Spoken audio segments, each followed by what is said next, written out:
Olá! Antes de começarmos, um aviso importante. Essa é uma análise introdutória sobre direitos reais de garantia e ela foi gerada com o auxílio de inteligência artificial.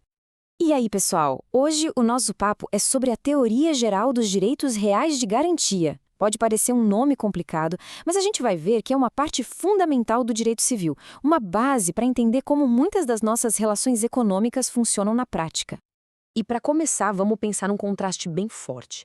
Lá na Roma Antiga, na época da Lei das 12 Tábuas, se alguém devia, a questão era pessoal. E quando eu digo pessoal, é no sentido mais brutal que se possa imaginar. O devedor respondia com o próprio corpo, podia ser vendido, até mesmo morto. Felizmente, hoje, a responsabilidade é patrimonial, ou seja, são os bens que respondem pela dívida. E é exatamente por isso que as garantias são tão importantes. Bom, esse é o nosso mapa para a conversa de hoje. A gente começa entendendo o que são garantias, depois mergulha nos direitos reais, vê como eles funcionam na prática, com seus requisitos e efeitos. Em seguida, a gente passa pelas regras e proibições mais importantes. E para fechar, vamos entender quando uma dívida pode ser cobrada antes do prazo. Vamos lá?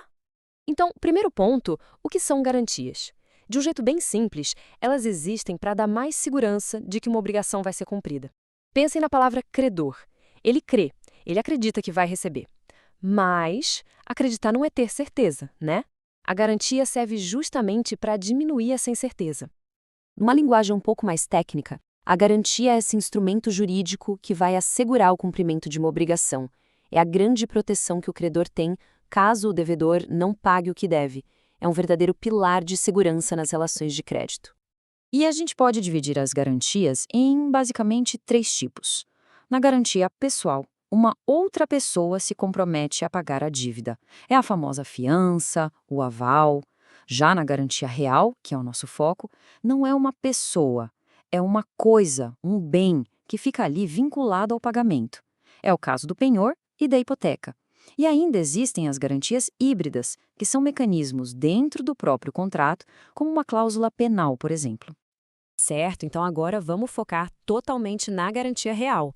É aqui que um bem específico, seja do devedor ou até de um terceiro, é separado, é destacado para garantir que aquela dívida vai ser paga. E quantos são os direitos reais de garantia que a gente tem no nosso sistema jurídico? 4. Esse número é bem importante porque ele resume os principais instrumentos que a gente tem. E são estes aqui: o penhor, que normalmente envolve bens móveis, a hipoteca, que todo mundo conhece, para imóveis, a anticrese, que é um pouco diferente porque o credor usa os frutos do bem para ir abatendo a dívida, e a alienação fiduciária, que é super comum hoje em dia e muito eficaz. Cada um deles tem suas particularidades, mas a teoria geral que a gente está vendo se aplica a todos. Ok, mas como é que a gente cria uma garantia real? E depois de criada, o que ela realmente faz?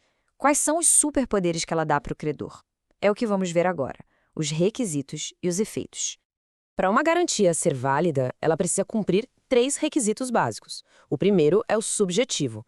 Só quem tem o poder de vender um bem pode dar esse bem em garantia. Faz todo sentido, né? Afinal, a consequência pode ser uma venda forçada. O segundo é o objetivo. Só bens que podem ser vendidos, que estão no comércio, podem ser usados como garantia. E o terceiro é o formal. O contrato tem que ser bem detalhado, bem especializado e, muito importante, ele precisa ser registrado para todo mundo saber que aquele bem está garantindo uma dívida. E uma vez que a garantia está valendo, ela gera três efeitos muito poderosos para o credor. Primeiro, o direito de preferência. Significa que ele fura a fila e recebe o pagamento antes de outros credores.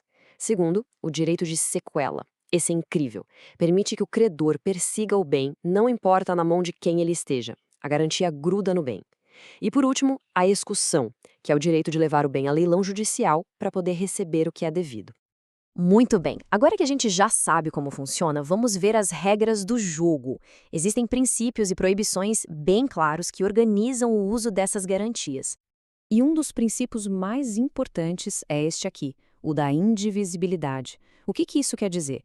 Que a garantia se prende ao bem inteiro até que a dívida inteira seja paga. Por exemplo, pagar 99% da dívida de uma hipoteca não libera 99% do imóvel. Não. O imóvel inteiro continua garantindo aquele 1% que falta. Isso não é só uma ideia, está na lei. O artigo 1421 do nosso Código Civil é super claro. Ele diz que o pagamento de uma parte da dívida não significa a liberação de uma parte da garantia, a não ser, claro, que o contrato diga o contrário. Mas a regra geral é essa. Agora, uma proibição fundamental: o pacto comissório. O Código Civil, lá no artigo 1428, diz que é nula, é inválida qualquer cláusula que permita ao credor simplesmente ficar com o bem se a dívida não for paga. Por quê? Para proteger o devedor, para evitar que o credor se aproveite e pegue um bem que vale muito mais que a dívida. E aqui está um ponto que gera muita dúvida, então vamos esclarecer bem. Uma coisa é o pacto comissório, proibido. Outra, bem diferente, é a dação em pagamento, que é permitida. A grande diferença está no momento. O pacto é combinado antes da dívida vencer, no próprio contrato. Já a dação é um acordo feito depois que a dívida venceu, quando o devedor, por vontade própria, oferece o bem para quitar o débito. Aí pode. Para a gente finalizar, existem situações em que o credor não precisa esperar até o final do prazo para cobrar. A lei permite que, em alguns casos, a dívida toda vença antes da hora.